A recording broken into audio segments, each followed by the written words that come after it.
بەناوی خوای بەخشندە و میهرەبان سڵاو و ڕەحمەتی خوای گەورەتان لەبێ خۆشەویستان خۆشحاڵم کە لە بەرنامەیەکی تایبەت دێمە خزمەتتان. ئەمە تەفسیری قورئانی بەرز و بەپێزە کە لە نووسینی جەنابی مامۆستا عەلی باپیردایە. لەم بەرنامە تایبەتەدا لە خزمەتی جەنابی مامۆستا دەبم بۆ گفتوگۆ لەبارەی ئەم تەفسیرە کە پێک هاتووە لە 33 بەرگ و نزیکەی 26,000 لاپەڕە کە لە مودەی 17 ساڵدا تەفسیرەکەی هەم تۆمار کردووە هەم بە چاپ گەیاندووە. لەم بەرنامە تایبەتە دەسمەندێ و هەندێک وردەکاری لەگەڵ جەنابی مامۆستادا و باسی نێوەڕۆکی تەفسیرەکە و شوێنی نووسینی ئەم تەفسیرە و شوێنی تۆمارکردنی تەفسیرەکە و چەندین قسە و باسی کە دەکەم لەگەڵم بن. دووبارە سڵاوتان لەبێ خۆشەویستان لە خزمەتی زانا و مفەسیر جەنابی مامۆستا عەلی باپیردا.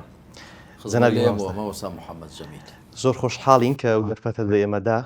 وەکو کەناڵی ئاسمانی پێیان کە شانازیە لە خزمەتی جەنابەت دابین بۆ بەرنامەیە تایبەتە. مامۆستا گیان با لەوە دەست پێ بکەم. بەر لە تەمەنی 20 ساڵی هەموو قورئانی مەزن لەبەر دەکەن. دواتریش لە یەکی ڕەمەزانی 1428 کۆسی دەست دەکەن بە تۆماری تەفسیری قورئانی بەرز و بەپێز. پرسیارەکەم ئەوەیە چۆن ئەو فکری تەفسیرت لەلا گەڵاڵە بوو و چۆن دەستت پێ کرد؟ الحمد لله وصلوات الله وسلامه وبركاته على رسول الله محمد وآله المهتدين بهداه من الصحب والأزواج والقرابة والتابعين لهم بإحسان إلى يوم لقاء الله. دیارە من هەر لەو کاتۆ کە فامم کردوێتەوە کەم و زۆر لە خزمەت قورئاندا سەرقاڵ بووم. چ ئەو کاتێک کە لە پەیمانگای ئیسلامی دەمان خوێند من لە دوای شەشی سەرەتایی چوومە پەیمانگای ئیسلامی ساڵی یەکەمم لە ڕانێ تەواو کرد. کۆمەڵی مامۆستای بەڕێز کە زۆربەیان بە ڕەحمەتی خوا چوون خوا لیان خۆش بێ خوا پلۆپەیان بەرز و بەرەسەر کاتەوە دەرسیان پێدەگوتین. ئەوەی لە هەمویان دیارتر جنابی مامۆستا مەلا ئەحمەدی قاضی مامۆستا مەلا ئەحمەدی سکتانی کە کاتی خۆی لە سەردەمی شۆڕشدا قاڵتی بووە. دوایی ساڵێکمان تەواو کرد واتە پۆلیەکی پەیمانگای ئیسلامی ناوەندی. دوایی شۆڕش بەسەردا ڕووخا شۆڕشی ئەیلول هەرەسی هێنا. ئەو ساڵەمان فەوتا بۆ ساڵی دواتر چووینە سلێمانی واتە لە ساڵی 75 بۆ نەخوێندرا ساڵی 76 چووینە سلێمانی و لە دوی نێوەندیەوە تاکو شەشی ئامادەیی لێوێم خوێن. سوپاس وەستایش بەخوا هەموو ساڵش چ لە سەرەتایی چ لە نێوەندی و ئامادەیی هەر یەکەم دەبووم. وەکو ئاماژەت پێدا لە ساڵی شەشی ئامادەیی مۆڵەت درابووین بۆ کۆششکردن سعیکردن 40 ڕۆژ بێتەوە یادم. من مانجێکم تەرخان کرد بۆ لەبەرکردنی هەموو قورئان هەڵبەتە ژمارەی سوورەتم لەبەر بوون بەڵام قورئانم تەواو کرد و 10 ڕۆژیش سعیم کرد و لەخوا بەزادی یەکەمیش بووم. جا بەنسبەت سەر و کارم لەگەڵ قورئاندا هەر لە سەرەتاوە بووە. دوایە ئەوەی ئەو بیرۆکەی زیاتر لەلا ڕسکاندم دیارە هەر بەردەوام من تەفسیر قورئانم هەر دەکرد لە بۆنەوە مناسەباتدا کەمتر وا بۆ وتارم هەبێ مەگەر ڕوونکردنەوەی چەند ئاەتێک بێ لە وتاری جومعەکاندا کە لە ملاولا دەمدا. بەڵام ئەوەی زیاتر لە لای ڕسکاندم ئەو بیرۆکەیە لە ئەو 22 مانگ سزنکەرام لایەن ئەمریکاوە کە لەوێ خوا تەوفیقی دام زیاتر لە 140 جار هەموو قورئانم خوێن ئەڵبەتە لەبەر لە نوێژەکانمدا. مصحفت لا بوو مامۆستا؟ مصحفمان لا نەبوو نەخێر سەرەتا دوایە لێگەڕان مصحفمان لا بێت دەنا هیچ سەرچاوی دیکەمان لا نەبوو. جا بەڵام هەر لەبەرم بوو لەخوا بەزیاد بێ بەڵکو لە کاتی ئەشکەنجەدرانیشمدا هەر قورئانم دەخوێن. ئێساش لە یادمە 6 جوزئم خوێندن لە میانی ئەو 8 ڕۆژەی کە ئەشکەنجە و ناڕەحەتیم لەسەر بوو. لەوێ زۆر کە قورئانم دەخوێن لە شەو نوێژدا لە کات نوێژە فەرز و سونەتەکاندا زۆر شتم دەهاتە عەقڵ و دڵەوە بەنسبەت تێگەیشتنی قورئان تێگەیشتنی تازە یاخود پێم وابوو کە تێگەیشتنی ڕاست و دروست. زۆریم دواتر کە دەرفەتم دەرا ئیجازەیاندا قەڵەم و نووسینم دەفتەرم لابن یا پەڕم لابن نەک دەفتەر زۆریم تۆمارکردن لە مەوسوعەی ئەلئیسلام و کەما یەتەجەلا فی کتابی اللادا بە زمانی عەرەبی کە لە چاپی دووەمیدا مەوسوعەیەکی 12 بەرجیە 12 کتێبیە دوای کە هاتمەوە تقریبا 2 ساڵی پێچوون یا کەمتر لە ساڵی 2007 من دەستم پێ کرد خەڵکێکی زۆر دەیانگو مامۆستا بۆ دەست پێ ناکەی بە تەفسیرەکەت و ئەوانە منیش دەنگ با زیاتر شارەزا بم زیاتر چاوکراوە بم ئیدی بە هەر حاڵ ئەوە بوو کە دەستمان پێ کرد لە ساڵی بەزاینی 2007 و بە کۆچی 1428 کۆچی بەڕێزان خوا پشتیوان بێت لەمڕۆ بەدواوە ئەوەندەی کە دەرفەتمان بێت زنجیرە دەرسێکدا دەمەزرێنین لە ژێر ناونیشانی زنجیرە دەرسی تەفسیری قورئانی بەرز و بەپێز دیارە لە خزمەت قورئاندا بوون واتە لە خزمەت خوای پەروەردگاردا بوون و پاشانیش لە خزمەت پێغەمبەردا بوون عەلەیهی سەڵات وەسەلام خوا کە بۆ خۆی قورئانی فەرمووە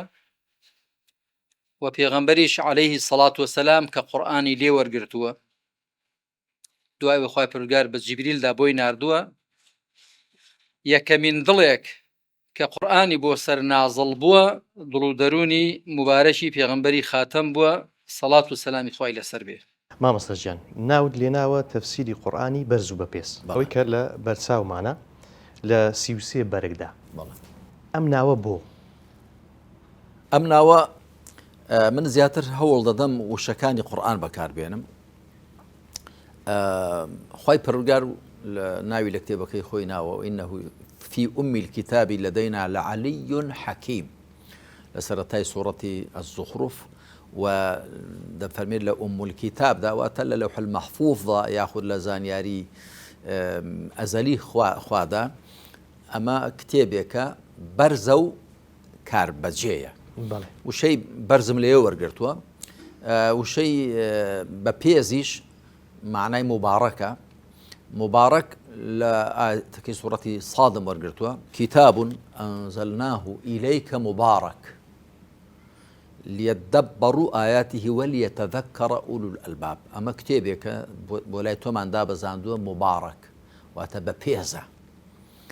مبارك بپێز شوانی ئەوی کە لە خەیاڵی زۆر خەڵکی کورد ناڵشتە مبارەکە واتەوەکو متفەڕک شتێکی پیرۆز متفەڕک نا مبارەک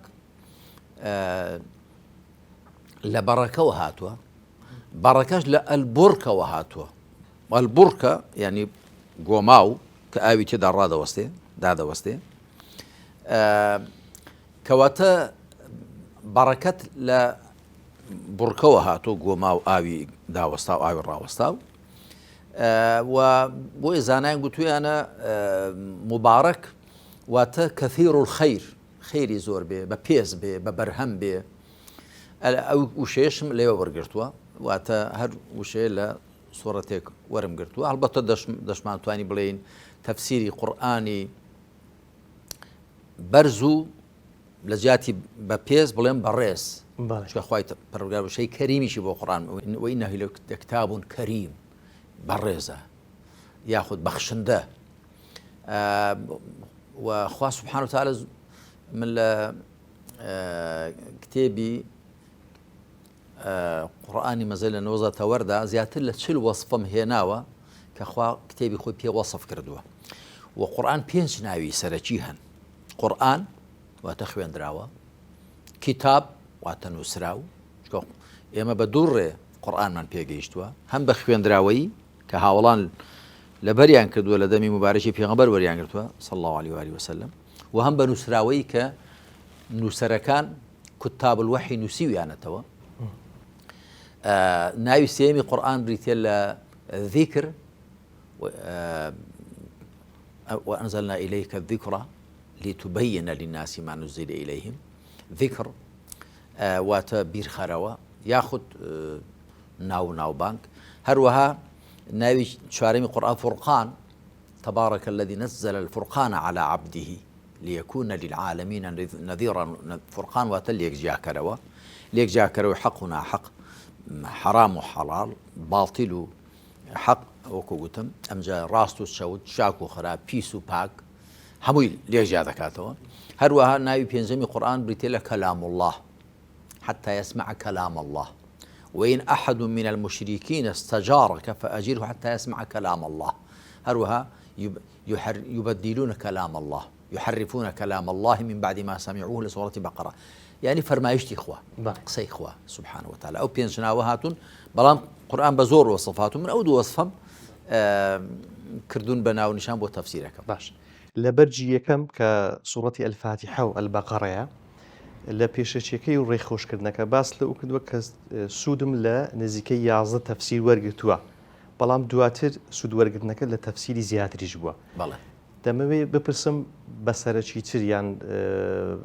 سوود لە چ تەفسیرێک وەرگرتووە، تەنها تەفسیرەکانت هێناوە یاخود لە نێو تەفسیرەکەدا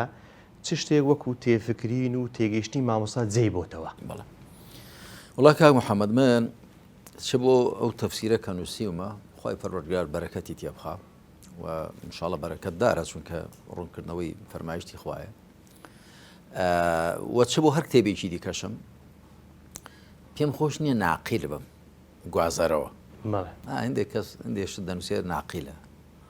لەوێ قسێک دێن لەوێ قسێک دێن لەوێ قسێک دێن جاجار قسەکان دژیەک دیشن نا من هەر شتێک لە فلتەری عەقڵی خۆم دەرنەچێ ناینووسم جگە لە قورئان و سونەت کە وكويتشي لزانان دل ضمن لنا العصمة فيهما ولم يضمن لنا في غيرهما. باريز راوي من القرآن والسنة دا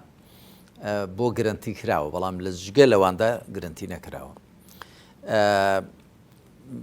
من قصي هيج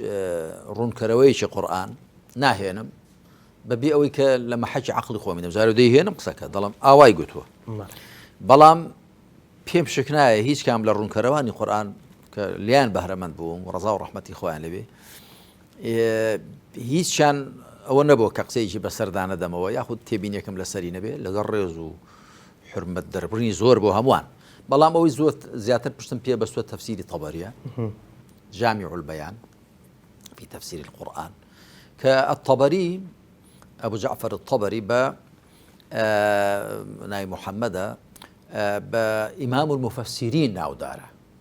وزانيان همويان الناس كلهم عالة على الطبري في التفسير همويان حوجيوين همويان قراو نوبوي ابن كثير بتايبتي وأواني ديكا لبرو براستي يكم الطبري لكوتاي ياخذ لسرتاي صدي شوارمي كوتشي وفاتي كدوا لكوتاي صدي سيامي كوتشي داجياوا وطبري زور شارزا بووە لە قورآن جۆجا قورآن بە قورآن تەفسیر دەکا کە ئەوە باشترین میتۆدە وەکو من لە کتێبی قورآنی مەزن لە 90 وەردا باسم کردووە کە دوای کردمە بە پێشەچی گشتی هەموو تەفسیرەکەش لە چاپەکانی دیکەدا کە دێن خوا پشتیوان بێ و تەبەری لە زمانی عەرەبیدا زۆر شارەزا بووە پسپۆڕ بووە و لە سونەتیشدا شارەزا بووە و تەبەری لە ڕیوایەتدا زۆر شارەزا بووە تەبەری لە مێژونووسە تاریخی تەبەری وەکو چۆن تەفسیرەکەی التەفاسیرە دایکی هەموو تەفسیرەکان مێژوەکەشی التەواریخە و تەبەری فەقیه بووە سەرمەزەب بووە بەڵام دوایی قوتابیەکانی ڕەنگە بۆیان نەگونجابێ مەذهبەکەی تەدوین کەن ئەگەر نا التەبەری هیچی لە ئەبوو حەنیفە و مالیک و شافعی و ئەحمەد و سوفیانی ثەوری و جعفەری صادق و زەید و ئەوانە کەمتر نەبووە جا من بە پلەی یەکەم پشتم بەو بەستووە بەڵام خۆم تەسلیمی هیچ کەس نا التەبەری و لە دوای التەبەری سوودی زۆرم بینی و لە تەفسیرەکانی دیکە بەگشتی بە تایبەت لە التەحریر والتەنویری محەممەد بن الطاهر محمد الطاهر ابن عاشور ئەویش بەڕاستی زانایەکی زۆر زەبردەست بووە چێکە لە زانایانی تونس هەروەها لە تەفسیرەکانی ڕاغیب ئەسفەهانی ڕاغیب ئەسفەهانی مفەسیر نییە بۆ شیکردنەوەی وشەکان بە پلەی یەکەم پشتم بە ڕاغبی ئەسفەهانی بەسۆ بەڵام دیسان ئەوی جاروەتی بینیم لەسەر هەندێک شتی هەیە ئەوکو گوتم ینی ئەتەبەری زۆر ڕێزم بۆی هەیە بەڵام جارێ هندێشتی نەقل کردو لە ئیسرائیلیاتەوە کە ماڵی قەڵب و سەر بە خاوەنیەتی هەروەها ئیبن کەثیر ئیسفادەم لێ کردووە فتح القدير الشوكاني وجاب لهم شيء وتفسيراني كم متداولا من زيادة لسي تفسير بهرم ورقرتوا تفسير إمام فخر الدين الرازي بهرم لي ورقرتوا وتفسير كان دي كما في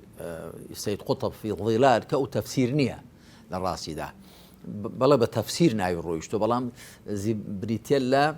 هنديك تيجيشتني هاو شرخانة بو بتايبت للروي حكم راني وشونتي معاملة لقى الواقع وكوم القادة كبتأكيد سيد قطب من بزانايشي قوري دادني بلام بسبور نبوة لا زانسة شرعي كان ده بلام بهرشون بإسفادة لتفسير كيدا كريه ل كلا سيبري قرآن داجياوة هروها أو أنا ديكا وكوكتم أو تفسيرنا هم ينسان ناقوترين بختي أوي كدست في راجيش بدل بازي دست في راجيش تون سرشاو كان منسيون زيادة السي سرشاوي تفسير هروها تفسير كي تيسير الكريم المنان لتفسير كلام الرحمن هي عبد الرحمن بن ناصر السعدي هرشند مختصرة بالله أبيش كمزور بهرم لي ورقرتوا وتفسير البيضاوي وتفسير الكشافي زمخشري وتفسير كان دي كتم زياتر متداول بدس خلق وهنو لا كومالجاي خوش ماندا ودز دكون بله لسر مولتي زناود ما مستاجين دسينا وشويني ك هم پیدا چونەوە هەم بەشێک لە نووسینی تەفسیرەکەت سەرەتا لێ نووسینەوە لەوێش گفتوگویەک دەکەین پشتیوان بەخوا شوێ دەڵێن دەچینەوێ ئینشاءالله مامۆستاجان ئەو شوێنەیە کە تەفسیرەکە لێ ئەو شوێنەیە کە زۆربەی هەرە زۆریم لێرە نووسیوە بەڵێ بەڵام جاری واشە بووە کە چوومە بەغدا لەوێش شوێنم هەبووە بڵێن شوێنی کوتلەکەی خۆمان لەوێش هەر نووسیمە و هەندێک جار لە نێو سارەشدا هەر نووسیمە هەندێکی کە چوومە سلێمانی هەندێکی جارێک کە چوینە گەشت و گەڕانێکیش لەگەڵ خۆم بردووە یعنی ئەمە لە هەموو کاتاندا ئیشم لەسەر کردووە جا من نەکرد بۆ تەفسیر بۆ هەموو کارێکی کەش هەروە کە دەست بە کارێک دەکەم زۆر شێلی جیرانە لەسەری بەردەوام دەبم لە هەموو حاڵەتاندا جاری وا هەیە کە ئەگە بڵێم ئاگام لە خواردنوشتیش نابێ یا کاتی ژەم دەبێت خواردن دەبێت ئەوانە و کاتانێک کە خواردن دەخۆم کە من شەو ڕۆژ ژەمێکی دەکەم ئەویشم کورت کردوێتەوە جاری وها بۆ کە لەبەر بیرۆکەیەکم بۆ هاتۆ فکرەیەکم بۆ هاتووە یان شتێک پێویستی کردو تحقیقی بکەم گەڕمەوە سەر چاوەکان نەمپەڕژاوەتە سەر خواردن بۆ ئیشێکی دیکەی دیکە بووە کەواتە هەم بۆ تەفسیرەکە هەم بۆ نووسینەکانی دیکە قەڵەم و کاغەزت پێ و بە زۆری لی دەرباز نێو سارەشدا هەر خەریکم مامۆستاجیان تەماشای ئەو دەستنووسەم کردووە بە قەڵەمی ڕەنگا و ڕەنگ نووسراوە بەڵێ یعنی سەرە بابەتەکەی ڕەنگێک و ئاەتێک ڕەنگێک و ئەوی دیکە ڕەنگێک و ئەمە چۆنە ینی ئەمە بۆ ئەوەی کە دوای ئەوەی ئیفراغ دەکرێت لە کاسێتەوە دەهێنرێتە سەر کاغەز تایب دەکرێت تەوانە دەستنووسەکە دەبێ هەبێ جارێەوە وشەیەک باش لێ حاڵی نابن دەگەڕنەوە بۆ دەستنووسەکە ئەو کاتەوەی کە دەگەڕێتەوە بۆ دەستنووسەکە گەر ئەمە خەتێکی مۆرە ئەمە سوورێکی تۆخە ئەمە سەوزێکی شینێکی کاڵە ئەمە ڕەشە شینی تۆخم هەیە ڕەنگی دیکەشی لێن بە پێی زەوق و سەلیقەی خۆم جارێ وشەیەک دەمێ زیاتر ئیبراز بکرێت بۆی کە بۆی گەڕانە و سەر دیار بێ بۆ ئەوەیە ینی بۆ ئاسانکاریە بۆ دوایە ڕاست شێوەی کاری من ئەلبەتە ئەمە بۆ چاوپێداگێڕانەوەی تەفسیرەکەی خوا پشتیان بێ بۆ چاپەکانی دی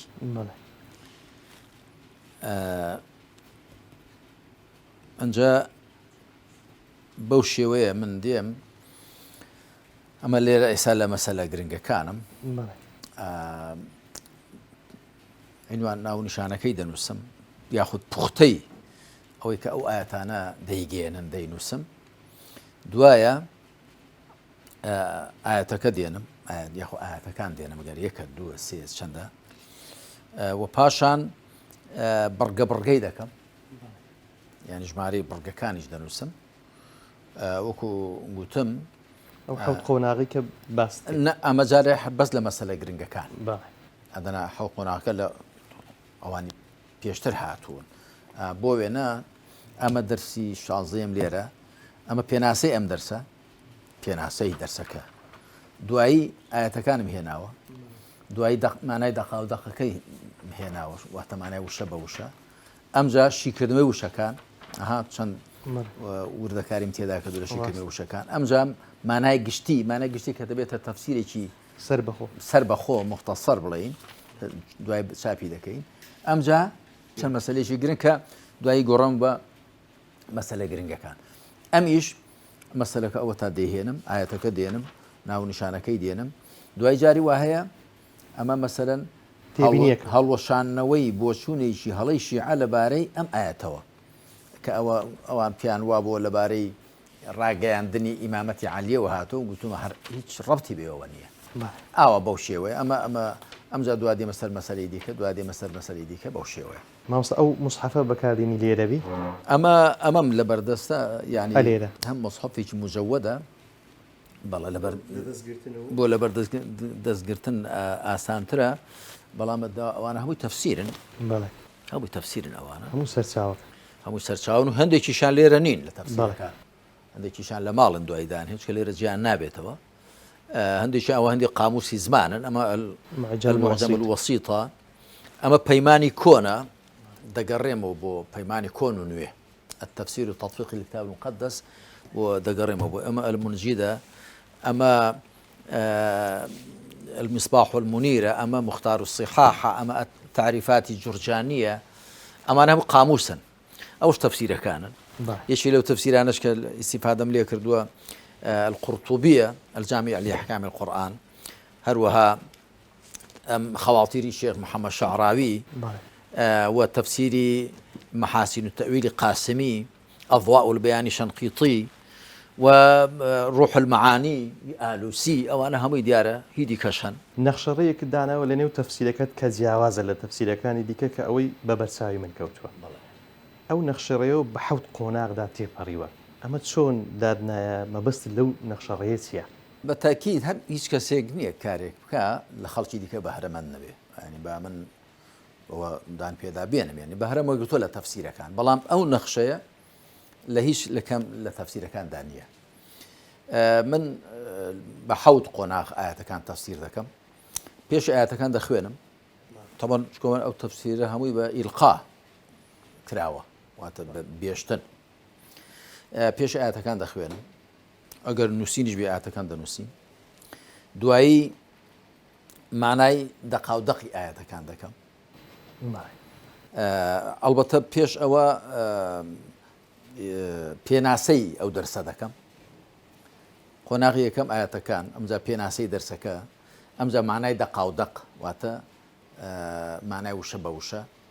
دوایی شیکردنەوە وشەکان ئەو مفرداتانەی کە هەن کە من لا من هیندێک لە مامۆسایانی دیکەی کوردەواری خۆمان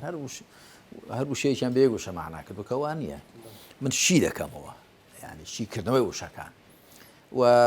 زیاتر پشت بە مفرداتی ڕاغبی ئەسفەهانی دەبەستم بەڵام وێڕای ئەوەش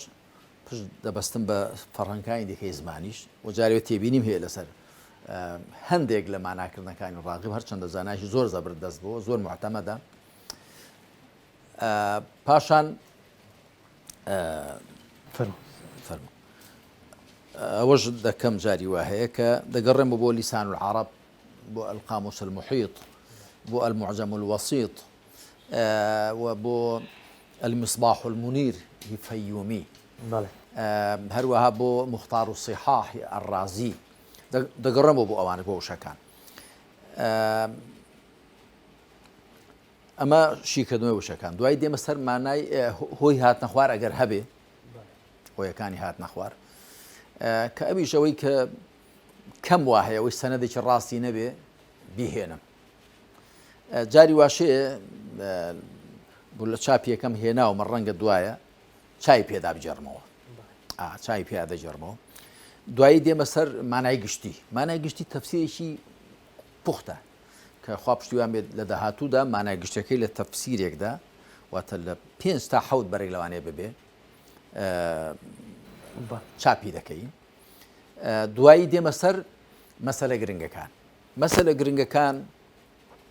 ناونیشانێک دادەنێن بۆ چەند ئاەتە، بۆ ئاەتێکە دوانە سێ دەیە ناونیشانێکی سەر بەخۆی بۆ دادەنێم و دێنم لە چەند بڕگەیەکدا شی دەکەمەوە ئەو ئاەتانە. جاری وایە 5 بڕگەیە 10 بڕگەیە 20 بڕگەیە زیاترە شی دەکەمەوە بە ژمارە بڕگەکانیش دادەنێم و لە نێو ئەوەشدا جاری وە هەندێک کورتە باسیش دێنم. کورتە باسەکانیش زۆرن. کورتە باسێک لەبارەی فڵانشتەوە، قوڵە باسێک لەبارەی فڵانشتەوە، ڕوونکردنەوەیەک لەو بارەوە، چەند سەرنجێک لەو بارەوە. ئەوانش هەر دێنم هەر لە نێو مەسەلە گرنگەکاندا. باش شتێکی دی کە ئەمە بەگشتی نەخشەی تەفسیرەکە ئاوایە. ئاەتەکان دەخوێندرێن یاخود دەنووسرێن، دوایی پێناسەی دەرسەکە دەکرێت، دوایی مانای دەقاودەق، ئەنجا شیکردنەوە وشەکان، هۆی هات نەخوار، مانای گشتی ئەوە 6 و مەسەلە گرنگەکان ئەوە 7. وەکو گوتم کورتە باسەکان لە نێو مەسەلە گرنگەکاندا. وێ ڕای ئەوە من هیچ سوورەتێک ئەو سوورەتانە هەمووی دێنم بە 7 قۆناغ پێناسەیان دەکەم. بۆیە سوورەتی ئەلبەقەرە یەکەم ناوی لە چیەوە هاتووە، ئەو ناوە بۆچی چەند ناوی هەن، هەر ئەو ناوەی هەیە. بۆیە سوورەتی ئەلفاتیحە زیاتر لە 20 ناوی هەیە. بۆچی سوورەتی ئەلفاتیحە زیاتر، یاخود فاتحة الكتاب، أم الكتاب، السبع المثاني زیاتر. ئەمجا ناو، دوایی شوێنی دابەزینی، کاتی دابەزینی، دوای ڕیزبەندی لە مصحەفدا، دوای ڕیزبەندی لە دابەزیندا و لە ڕیزبەندی دابەزین زۆر جار مشتومڕ زۆر هەڵدەگرێ. من بخۆم زۆر تێبینیم هەیە لەسەرەوەی ئەم سوورەتە ژمارەکەی 20 ئەوەندەیە، بەڵام ئەوە ناگورجێ چۆن سوورەتێکی مەدینەیە دەبێ لە دوای 89ەوە بێ، چونکە 86 سوورەت مەککەیین، 28 سوورەت مەدینەیین. جا لە ڕیزبەندی سوورەتەکاندا لە دابەزینیاندا تێبینیم هەیە، قسەی خۆم دەکەم و پێی نێوڕۆکی سوورەتەکان دەبێت کاتی دابەزینیان دیاری بکرێت. کەواتە ناو، شوێنی دابەزین، کاتی دابەزین، ڕیزبەندی لە مصحەفدا، ڕیزبەندی لە دابەزیندا، دوایی نێوڕۆکی ئەو سوورەتە، نێوڕۆکەکەی. ئەنجا تایبەتمەندیەکانی ئەو سوورەتە، تایبەتمەندیەکانی چین؟ ئەم سوورەتە چی هەیە جیای بکاتۆ لە سوورەتەکانی دی؟ جا سوورەتی وایە 10 تایبەتمەندی هەیە، 20 هەیە کەمتری هەیە، گرنگەوە تایبەتمەندی هەموو سوورەتەکان ئاوا دێنم. یعنی پێناسەیەکی باشی ئەو سوورەتە دەکەم بۆی ئەو خوێنەر بەر لەوەی بچێتە نێو تەفسیرەکەی بزانێت سوورەتە چییە، ناوی چییە، لەکوێ دابەزیوە، چۆن دابەزیوە، نێوەڕۆکی چییە، تایبەتمەندیەکانی چەند. دوای قۆناغی حوتەم و کۆتایی دابەشکردنی بۆ چەند دەرسێک. پرسیارێکی هەرە گرنگ لام ئەوەیە لە کاتی هەم نووسینی تەفسیرەکە یان لە کاتی تۆمارکردنی شتێک وەکو بەهرەیەکی خوایی بە خەیاڵت داهاتە بێ شتەکەت نووسی بێ لە نێو تەفسیرەکە جێت کرد بێتەوە. ئەم حاڵەتانە هەبووە چۆن بووە؟ وەڵام مامۆستا محەممەد گومانی تێدانی هەر کەسە بە ئەندازێ ئەوەی کە دڵی خۆی دەکاتەوە بۆ قورئان مانای تازە و بەخششی تازە و کەڕەمی تازەی لەگەڵدا دەکات، هیچ گومانی تێدانی. بەڵێ من بە تایبەت لە کاتی گوتنەوەی دەرسەکاندا زۆر جار هەستم کردووە کە مانایەکی تازە، تێگەیشتێکی تازە کە پێم وایە بۆ لە حەق و لە ڕاستیەوە نزیکترە هاتۆتە نێو عەقڵ و دڵمەوە. و جاری واشێ لە کاتی نووسینەوەی ئامادەکردنی دەرسەکاندا، و جاری وا لە کاتی چکە من هیچ بەرجێک نییە پێشی ئامادەم کردووە، دوایی گوتومەتەوە تۆمار کراوە، دوایی پێش دیزاین پێیدا چوومەوە، دوای دیزاین پێیدا چوومەوە، یعنی هەموو بەرجێک ئەوە 3-4 جار پێداچوونەوەم بۆ کردووە. جاری وا هەبوو لە کاتی گوتنەکەی دەگوتنەوەکەیدا، جاری واشێ لە کاتی نووسیندا، لە کاتی ئامادەکردنی یان کاتی پێداچوونەوەدا، بەڵێ بیرۆکەی تازەمان جارێوە بۆ هاتوون. و ئومێد دەکەم کە ئیلهامی مەلائیکە بێ و ئومێد دەکەم کە خاڵتری ڕەحمانی بێ نەک خاڵتری شەیطانی. هەڵبەتە وەکو گوتم بە ئەندازەوە کە ئینسان دڵی خۆی دەکاتەوە بۆ قورئان و کارلێک لەگەڵ قورئاندا دەکات، کارلێک يعني من نەکە لە کاتی نووسیندا ئەی کاتێک کە ئینسان پێش نوێژی دەکا و قورئان دەخوێنێ و ئەوانە دەبێت و هەوڵی کارلێکی لەگەڵ بکەیت. یعنی ئێمە زۆر تێبینی هەیە لەسەر هێندێک لە مامۆستایان لەو تاری جومعەدا دەگرێن. جارێ بە منیان گوتۆ مامۆستا تۆ زیاتر اعتیماد لەسەرەوە خەڵک تێبگەێنی نەک بیان گرێن. دڵم ڕاستە جاخۆ هەر خوای تەعالا دەفەرمی لقەومی یعقیلون یەفقەهون یعلەمون یەتەذەکەڕون. ئەمە کار دەکەین بۆ تێگەاندنی خەڵک. مەبەستمەوەی بەڵام دەبێت تۆ دەگونجێت تۆ قورئان بخوێنی فرمێسکیشت بێ وەکو ئاەتەکان دەفەرمە بێ کەس پێ بزانێ نەک بیکێشین و شاپۆڕ لەسەر مینبەرێ فڵان مامۆستا گریا کە پێغەمبەر سەڵ عادەتی نەبووە لە وتاری جومعەدا بگریا زیاتر حاڵەتی عەزم و جەزم و بڵێن جدیەتی پێوە دیار بووە بەڵام بەتەئکید پێغەمبەر سەڵ سەلەم کە قورئانی خوێندووە کار لێ و تەفاعولی لەگەڵدا کردووە هەمومان زیاتر گومانی تێدا نییە وە فرمێسکیشی هاتووە. مەبەستمەوەی کە لە هەموو حاڵەتانە داشتی تازە بۆ دێتە عەقڵ و دڵی تۆوە. یانێ من وەکو شتێکی خۆش پێت بڵێم یەکەمین بەرهەمم تەفسیری سوورەتی فاتحە هەر دیارە لە سوورەتی فاتحە وەرگرتووە. دوا بەرهەمیشم کە لە سەرجەندا نووسیم دوا بەرهەم ئەو کات تا ئەو کاتە الئیسلام کەما یەتەجەلا فی کتاب الله لە پێشەچەکەیدا نووسیمە کە مەوسوعەیەکی عەرەبی 12 کتێبە ئەویشم هەر لەبەر ڕۆژنای سوورەتی فاتحەدا نووسیوە و ئێستاش لەگەڵ بێ هەر جارێ سوورەتی فاتحە دەخوێنم هەست دەکەم معنای تازە و شتی تازە و تێگەیشتنی تازە لەبارەی قورئان و ئیمان و ئیسلام و خوای پەروەردگار و خواناسی و خواپەرستی دێتە عەقڵ و دڵی ئینسانەوە. بەڵێ دەچینە ئەو شوێنەی کە تۆماری دەرسەکانت لێ تۆمار کردوون لەوێش گفتوگویەک لە بارەی درێژەی تەفسیری قورئانی بەرز و بەپێز دەدەین ئینشاءالله. جەنابی مامۆستاگیان ئەوە ئەو شوێنەیە کە بەشێکی زۆری تەفسیرەکەت لێرە تۆمار کردووە تۆماری ڤیدیۆیی زەبەر لەوە با تەماشایەکی ئەمە بەشێکی کورتی دەستنووسەکانە کەمێشێتی وانە ئەوە کەمێکی دەستنووسەکانەوە هەندێک قەڵەمیش ئەو قەڵەمانەی کە بەکارتێناوە لە هەموو ڕەنگەکانی تێدایە قەڵەمی سۆفت بەڵێ لە نووسین و ئەوەی قەڵەمی ڕەنگاڕەنگی بەکاردێنم ڕاست. جا مامۆستا لە یادتە کە چەند لێرە چەند لە دەرسەکان تۆمارکراون؟ ئێمە بێتەوە یادم سەرەتای تۆمارکردنی دەرسەکانی ئەم تەفسیرە لە ژووری پێشوازی لەوێ دەستمان پێ کرد دوایی گواستمان و بۆ ژوورەکەی خۆم ئەو ژوورەیە کە پێشتر لێ بووین دوایی ماوەی 4 ساڵ من لە بەغدا بووم لە ئەنجومەی نوێنەران ماوەیەک لەوێ بووین ئەڵبەتە زیاتر مانگی ڕەمەزانان من خەریکی تەفسیرەکە دەبووم ئەو کاتە دوایی کۆتایەکەی ینی زۆربەی هەرە زۆری ئەوەی کەما بۆەوە نیوەی زیاتری لێرە تۆمارمان کرد ئێرە ئەم لەم شوێنە لەم ستۆدیۆ بەڵێ ئەمە بەشێکە لە دەستنووسەکان ئەڵبەتە زۆر زیاتریش بوون ئەمەش هەندێکە لەو قەڵەمانەی کە پێم نووسین تا تیان دابڕاوە بەڵێ بەڵام زۆر زیاتر لەوانشم سەرف کردووە کات دیارە کە چ کاتێک بێیان بەپێی مەجال و ئەو بەپێی دەرفەت و بوار بووە جاری وا هەبووە کە شەوانە بۆم کراوە خۆ دەزانی من سەرقاڵی زۆری دیکەم هەیە جاری وا هەبووە دوای نوێژی بەیانیان جاری وا هەبوو شەوان جاری وا هەبوو دوای نوێژی عەسران جاری وا هەبووە کە پێش نیوەڕۆ دوای کە میوانێک شاندێک کەسێکم بەڕێ کردو ئەمجا بۆ خۆم گەڕامەوە سەر تەفسیرەکە جاری وا هەبوو لە نێو سارەدا خەریک بوو ئەڵبەتە نەک بە تۆمارکردن بەڵام بە نووسین و ئامادەکردن و هەڵەسچنی و ئەوانە. بەڵێ کاتێک هاتبی چەند توانێت چەند بۆ چەند بەرنامە تۆمار کردو چەند وانەی لێ تۆمار کردووە؟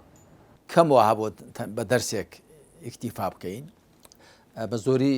2 دەرس بوون بە زۆری وا بووە ڕەنگە جاری وا هەبوو 3 دەرسیش بوو بێ کە دەرفەتم بوو بێ کە هەروانەیەکی سەروی سەعات و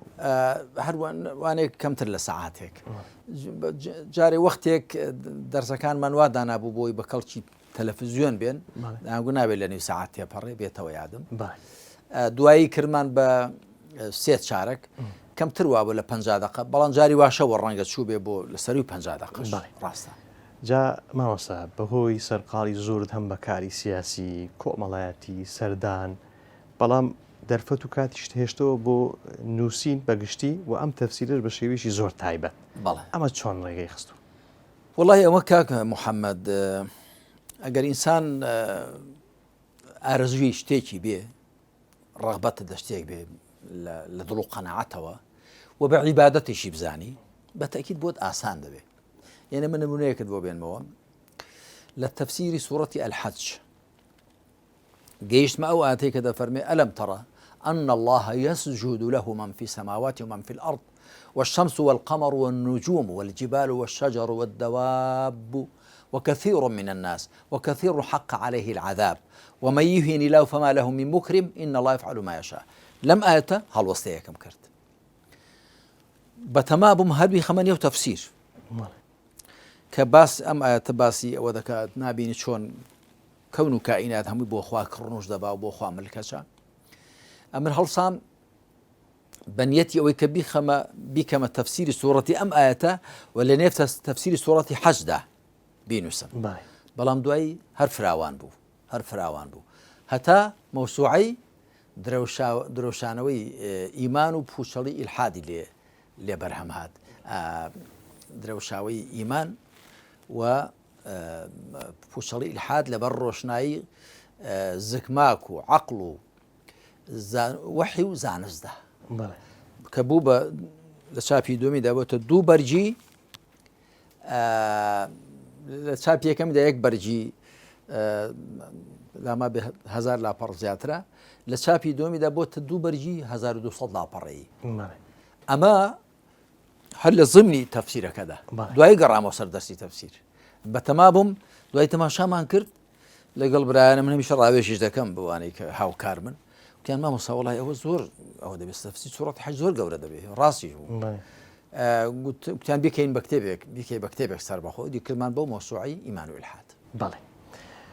بێگومان لە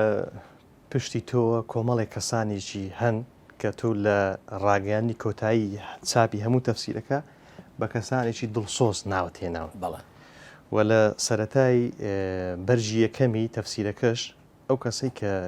تایپی لە ئەستۆیە نەیویستوە ناوی خۆی هەر بڵێ ئێستا شەر نەیویستوە ناوی بە ئەوانی دیکەش چیان پێ دەڵێ؟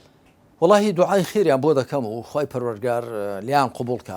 بە باشترین شێوە پاداشتیاندا تو پاداشتیان بەخوا دەدرێتەوە. ئەوانە بەڕاستی هاوکاری ئێمە بوون، دڵسۆز بوون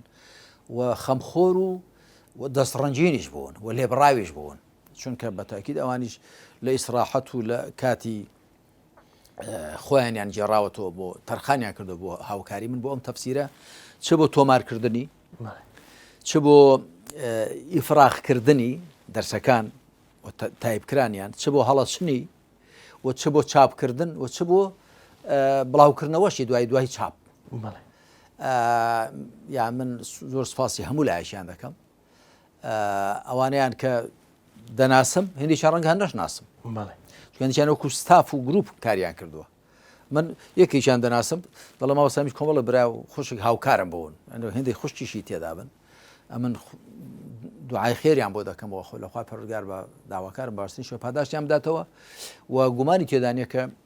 ئەوانش سەهم و پشتیان هەیە لەم تەفسیرەدا و لە خێر و بەرەکەتی ئەم تەفسیردا. کۆتا پرسیارم لە ڕاگەیانی کۆتایی کە تەفسیرەکە تاوە بە مەبەستم لە چاپکردنەکەیەتی بەڵێ لە دەیرێک نووسیت گەورەترین و گرنگترین پرۆژەی بەندەیە. بەڵێ جا لەسەر ئەوە قسەیەکم بۆ بکە. ئەم تەفسیرە دیارە لە چاپی یەکەمیدا ئەم چاپەی کراوە لە 33 بەرگ و 25945 لاپەڕدا تەواو بووە و ئەوەی بێتەوە یادم لە 988 دەرزدا. بەڵێ وەکوتم دەرسەکان ماوەکەیان لە سەرەتاوە لە سوورەتی ئەلبەقەرە نیو سەعات بوو بێتەوە یادم، دوای بۆ بە 40 دقە و 3 چارەگ و 50 دقە و ئەوانە. و من هێندەم لە کات بۆ هیچ کار و پرۆژێکی دیکەم تەرخان ناکردووە. لە دوای ئەم تەفسیرە گەورەترین بەرهەمم ئەو مەوسوعەیە کە لە سجنی ئەمریکاکاندا نووسیومە کە 12 کتێبە الئیسلام کەما یتەجەلا فی کتاب الله کە ئێستا بەرجی یەکەمی لێ تەرجەمەی کوردی کراوە و 3-4 بەرجی لێ تەرجەمەی تورکی کراون، 3-4 بەرجی لێ تەرجەمەی فارسی کراون و بڕیاریشە هەمووشی بۆ فارسی تورکیش وەرجێڕدرێ. لە دوای تەفسیرەکەم گەورەترین پرۆژەمە کە 12 کتێبە، ئەلبەتە کتێبی کەشم هەن مەوسوعەی دیکە 12 کتێبی و 6 کتێبی و ئەوانە، بەڵام ئەم تەفسیرە هەم لە ڕووی پانتایی کاتەوە کە بۆم تەرخان کردووە، هەم لە ڕووی قەبارەیەوە و هەم لە ڕووی ئەوەوە کە هەوڵم داوە تێگەیشتنی خۆم لەبارەی قورئانەوە کە قورآن مەتنی ئیسلامە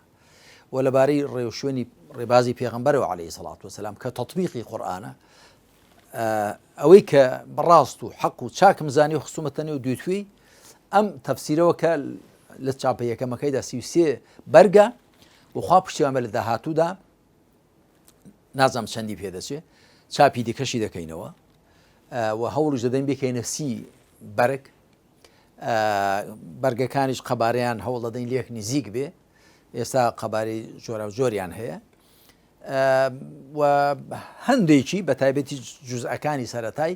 پێویست بۆ دەکا چاوێکیش بە هەندێک شوێندا بجێڕمەوە کە ڕەنگە کاتی خۆی تۆزە دەست و برد و پەلەم تێدا کرد بێ جا بەڵێ من حەقیقەتەوە گەورەترین پرۆژەمەوە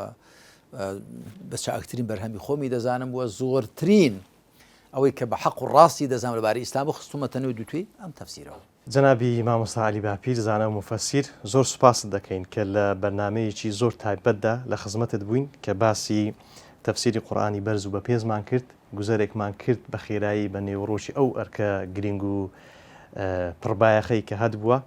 و ئێمە چاوەڕێی زۆر زیاتر لێ دەکەین. خوای گەورە بەرەکەت بخاتە تەمەن و زانست ئینشاءڵڵا. پاداشتی ئێوەش داتەوە ئەمی سوپاسی ئێوە دەکەمی خۆت و هاوکارانیشت و منیش لە خوای پروردگار داواکارم تەوفیق مامدا هەرچی نووسیمانە و گوتومانە پراکتیزەی کەین تەطبیقی کەین لە ژیانی تاچی خێزانی کۆمەڵاتی سیاسیماندا و چاوەڕوانیشم هەیە لە خوێنەرانی بەڕێز کە ئەو ئەرکەی بەم تەفسیرەوە کێشراوە ئەو ماندووبوونی لەگەڵیدا خەرج کراوە ئەوانیش ئەویان لەبەر چاو بێ و هەوڵدەن زۆرترین بەهرە لەم تەفسیرە وەربگرن بۆ ئاگاداری هەموو لایەکیش ئەم تەفسیرە تا ئێستا کە چاپ کراوە هەوڵمانداوە بە نرخی تێچوونی هیچ زیادێکی نەخرێتە سەر و هیچیشی ناگەڕێتەوە بۆ من هیچیشی ناگەڕێتەوە بۆ من خەڵکێک مەسەرەن پارەی کۆ کردوێتەوە و لەمە دواش خەڵکێک خۆیان تەرخان کردووە کە بۆ چاپی دیکەی کە دێ هاوکار بن بەڵام ویستم هەموو کەس بزانێت کە یەک فلس ئەوەی کە من ئاگادارم قازانجی نەخراوەتە سەر چون کەشتێکی ڕێبحی نییە و من نەکەر ئەمە هەر کتێ و بەرهەمەکانی دیکەشم بە خەڵک هەمووی بزانێ هیچی پەیوەستین بە منەوە لە ڕووی فرۆشتنەوەی نووسنگی تەفسیر یا خوشکوێنەکانی دیکە کە چاپیان کردو خوا پاداشتیان داتەوە قازانج و زەرەر هەموو بۆ خۆیانە من تەنیا نووسینەکەم لەسەر بۆ تەسلیمی ئەوانم کرد. زۆر سپاس دەکەین. مسلمانانی بەڕێز و خۆشەویست برایان خۆشکان ئەم دەرسەمان دەرسی دووەم و کۆتاییە لە تەفسیری سوورەتی ئەنناس خوا بەلوتف و کەڕەمی خۆی یارمەتی منیش و هەموو بیسەرار و بینەرانی بەڕێزیش بدا کە زیاتر لە کۆتا فەرمایشتی خوا ورد بینەوە تێوە ڕامێنین لێ حاڵی بین و پاشان کاری پێ بکەین کارنێکی لەگەڵ بکەین و هەوڵ دەین کە کۆمەلگا و دەوروبەری خۆشمان لەگەڵ ئەم فەرمایشتەی خوادا و لەگەڵ ڕێبازی پێغەمبەردا عەلەیهی سەڵات وسەلام کە هەر بریتێ لە بەرجەسەکردنی فەرمایشتی خوا هاوڕەنگ و هاودەنگکەین. خوا تۆفیق مامدات کە ژیانمان هەمیشە لە سێبەری قورئاندا بێ لە سایەی کۆتا فەرمایشتی خۆیدا بێ و لەسەر ڕێبازەکەی پێغەمبەری خاتەم بێت صلی الله علیه وسلم. سپاس بۆ ئێوە بەڕێز و خۆشەویستان سوپاسان دەکەین کە لە بەرنامەیەکی تایبەت لە خزمەتی جەنابی مامۆستا عەلی باپیردا بووین تایبەت بە کۆتایی هاتنی چاپی تەفسیری قورئانی بەرز و بەپێز تا دیدارێک دیکە بەخوای گەورەتان دەسپێرم وەسەلام عەلەیکم وەڕەحمەتوڵڵاهی وەبەڕەکاتوه.